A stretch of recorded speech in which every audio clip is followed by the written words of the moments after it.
Yeah hi. இன்றைக்கி வந்து real trading start பண்ணி டே 14. ஸோ இன்றைக்கும் சேம் ஹெட்ஜிங் தான் பண்ணியிருந்தேன். ஸோ இன்கேஸில் என்னோடய ஸ்ட்ராட்டஜி லாஸ் ஆச்சுன்னா எனக்கு லாஸ் கொஞ்சம் கம்மியாக இருக்கணுங்கிறதுக்காக தான் நான் ஹெட்ஜிங் பண்ணுறேன். ஸோ இன்றைக்கும் பார்த்தீங்க அப்படின்னா இன்றைக்கி வந்து ஒரு 5000 சம்திங் வந்து ப்ராஃபிட் வந்திருக்கு.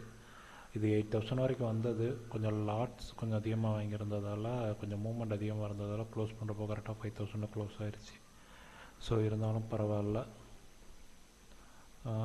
இன்றைக்கி நான் என்ன பண்ணியிருந்தேன் அப்படின்னா, இன்றைக்கி என்னோடய செட்டப்புக்கு வந்து இங்கேருந்து தான் வரணும்.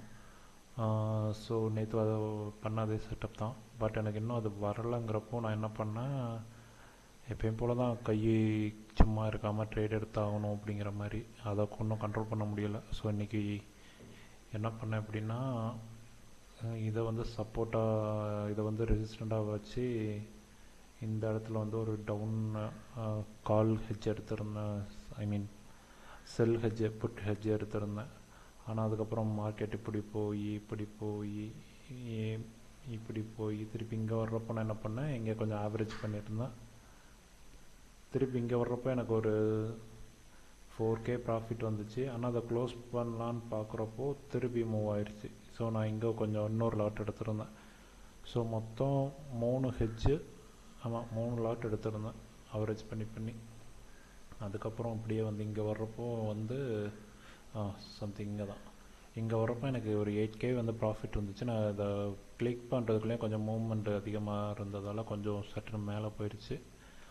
இருந்தாலும் பரவாயில்ல, நான் எனக்கு 5K ஓகே தான். என்ன இன்னைக்கு கொஞ்சம் அதிகமாக எடுத்துருக்கிறதால கொஞ்சம் சார்ஜஸ் மட்டும் போகும், மற்றபடி அதுவும் பெரிய பிரச்சனை இல்லை. பார்த்துக்கலாம் என்னன்ட்டு. ஸோ இப்போ வரைக்கும் ப்ராஃபிட்டாக போகுது. இத்தனை நாள் கரெக்டாக செட்டப் வச்சு எடுத்தேன். இன்றைக்கி மட்டும் கொஞ்சம் பேச்சை கேட்காம செட்டப்புக்கு வெயிட் பண்ணாமல் கொஞ்சம் ரெசிஸ்டன்ட் பேஸ் பண்ணி எடுத்தேன். மற்றபடி ஆவரேஜ் பண்ணதால் கொஞ்சம் இஷ்யூ இல்லாமல் முடிஞ்சிச்சு. இனிமேல் இதையும் கொஞ்சம் அவாய்ட் பண்ண ட்ரை பண்ணணும். ஓகே, நெக்ஸ்ட் மண்டே பார்க்கலாம்.